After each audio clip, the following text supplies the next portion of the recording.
I want to address just three very quick items where the president has made statements that made commitments that he's simply not keeping. First, I want to take off on what Tom just alluded to with respect to him having said, if you like your plan, you can keep it.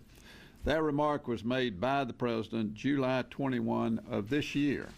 Basically, he said, and I quote, if you like your current plan, you will be able to keep it. Let me repeat that.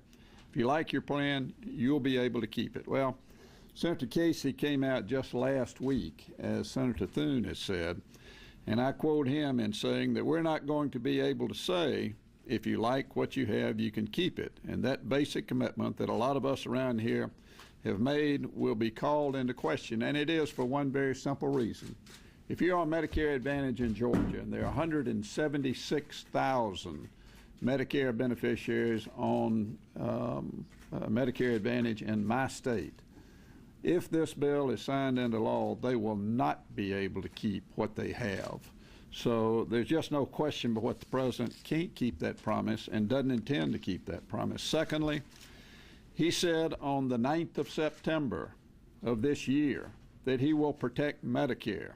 So don't pay any attention to those scary stories about how your benefits will be cut, especially since some of the same folks who are spreading these tall tales have fought against Medicare in the past and just this year supported a budget that would essentially have turned Medicare into a privatized voucher program. Well, I'm not going to delineate all of the cuts in Medicare. We've been talking about that on the floor for the last several days. I won't repeat what we've said. But folks, if they're going to pay for this bill, they've got to cut Medicare.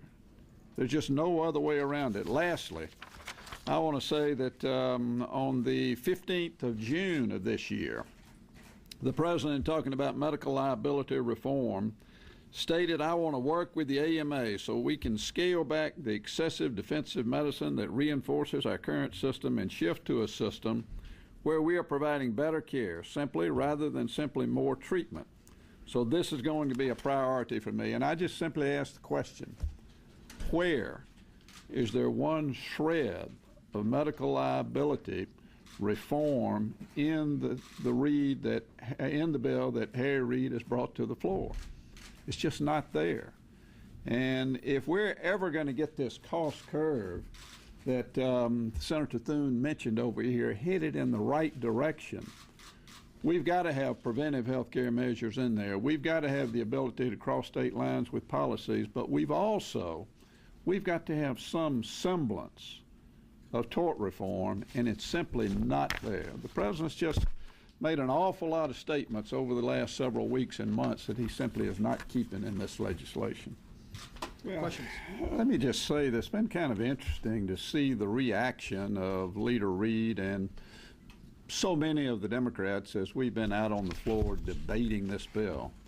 They are so desperate that it is unbelievable. And for Senator Reid to go out this morning and make such an outlandish statement like he made just is another indication of the desperation that the Democrats are showing and the pressure which they're feeling. I mean, folks tend to crack under pressure, and I don't know whether that's an indication of what's going on with respect to him, but you know, as I look behind me here, the three of us all voted for the Civil Rights Bill, so I'm not sure where he's coming from with respect to trying to inject race in here, other than just say it's a pretty desperate act.